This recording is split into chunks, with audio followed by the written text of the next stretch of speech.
শনিবার রাত্রে হঠাৎ করে ডিসাইড করলাম আমরা বালাসোর ওড়িশার কাছাকাছি জায়গায় বেড়াতে যাব। হ্যাঁ, অনেক ভিডিও দেখেছি বালাসোর ওড়িশার বেড়াতে যাওয়ার, যারা সকালবেলায় হাওড়া থেকে ট্রেন নিয়েছে, তারপরে গিয়েছে, ওখানে থেকেছে, কাছাকাছি জায়গাগুলো ঘুরেছে। কিন্তু না, আমি সেরকম কোনো কিছুই ভাবিনি। সকালবেলায় ভোরবেলায় 5টার সময় তমলুক থেকে আমরা বেরিয়েছি, আমরা তারপরে বালাসোরে পৌঁছেছি, 6টা জায়গা আমরা কভার করেছি। এখন রাত্রিবেলা আমরা ফিরছি। আমি আশা করছি আমরা রাত্রিবেলা 9:30 থেকে 10টার মধ্যে বাড়িতে ঢুকে যেতে পারবো। তো আমরা কোন কোন জায়গাগুলো কভার করেছি? পঞ্চলিঙ্গেশ্বর টেম্পল প্রথম কভার করেছি, দ্বিতীয় আমরা কভার করেছি নীলগিরি জগন্নাথ টেম্পল, তৃতীয় আমরা কভার করেছি রাধা কৃষ্ণ টেম্পল চাঁদিপুর বিচের কাছে। চাঁদিপুর বিচ একমাত্র ওড়িশার সেই বিচ যেখানে এখনও অবধি সেভাবে পপুলেশন বেড়ে ওঠেনি বা প্রচণ্ড ভিড় বেড়ে ওঠেনি। তারপরে আমরা গিয়েছিলাম ইমামি জগন্নাথ টেম্পল। ওই ইমামি গ্রুপ অফ অয়েলস যারা রয়েছেন ওনারাই এই টেম্পলটা তৈরি করেছেন, অসাধারণ সুন্দর একটা জগন্নাথ টেম্পল। আমরা গিয়েছিলাম ক্ষীরচোরা গোপাল টেম্পলে। এই কয়েকটা জায়গায় আমরা কভার করেছিলাম টোটাল। তো একদিনে এত সুন্দর ট্যুর হবে ভাবতেও পারিনি। চলুন আমরা দেখে নিই ট্যুরের ভেতরে আমরা কি কি কভার করেছি। ভোরবেলা 5টার সময় আমরা তমলুক থেকে বেরিয়েছিলাম, আর আমরা প্রথম স্পটে অর্থাৎ পঞ্চলিঙ্গেশ্বর টেম্পলে পৌঁছে গেছিলাম কাছাকাছি সকাল 11:30টার সময়।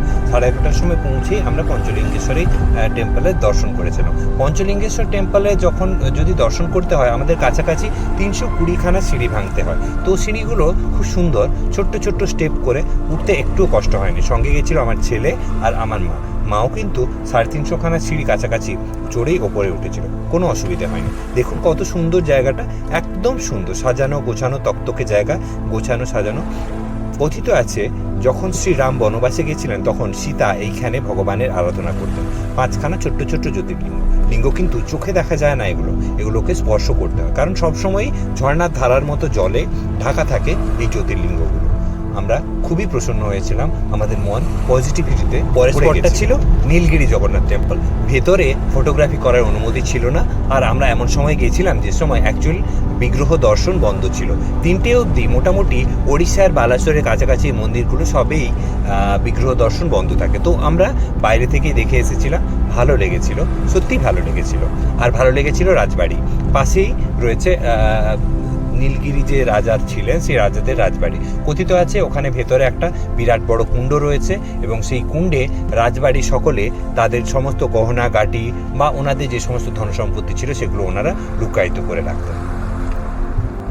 আমরা পৌঁছে গেছি পরবর্তী spot Chandipur sea beach. Chandipur sea beach সত্যি অদ্ভুত একটা সি বিচ। এখানে সমুদ্র আপনার কাছে এত সহজে ধরা দেয় না। চাঁদিপুর সি বিচে পৌঁছেই আরিয়ান কিন্তু তার পছন্দ মতো গাড়িটা পেয়ে গেছিল। ওই গাড়িতে করে রাইডিং করে ও খুব খুশি হয়েছিল। তো আসুন জেনে নিই আমরা চাঁদিপুর বিচ সম্বন্ধে। চাঁদিপুর বিচ বিরাট বড় বিস্তৃত বিচ। এখানে লোকজন খুব বেশি এখনও অবধি ভিড় জমিয়ে ফেলেনি। এখানে জোয়ার ভাটার খেলার মতোই সমুদ্র ধরা দেয়। যখন জোয়ার আসে তখন সমুদ্র অনেকটা এগিয়ে আসে, অনেকটা বলতে অনেকটাই, প্রায় 5 থেকে 6 কিলোমিটার এগিয়ে এসে সমুদ্র আপনার কাছে ধরা দেবে। আর আমরা যখন পৌঁছেছিলাম তখন পুরো ভাটা চলছিল, যার জন্য দেখুন আমি আস্তে আস্তে এগিয়ে গিয়ে সমুদ্রের মাঝে অনেকখানি এগিয়ে গেছিলাম, প্রায় 3-4 কিলোমিটার মতো এগিয়ে গেছিলাম। তো আমি রাউন্ড করে ভিডিও তুলেছি, আপনাদের কেমন লাগলো ভিডিও জানাবেন। আর চাঁদিপুর এলে আপনারা অবশ্যই এখানে যে লোকাল ফিশ মার্কেট আছে সেখানে ভিজিট করবেন। যেহেতু আমি ভেজিটেরিয়ান, আমি ফিশ মার্কেটে যাওয়ার সেরকম একটা আগ্রহ বোধ করিনি।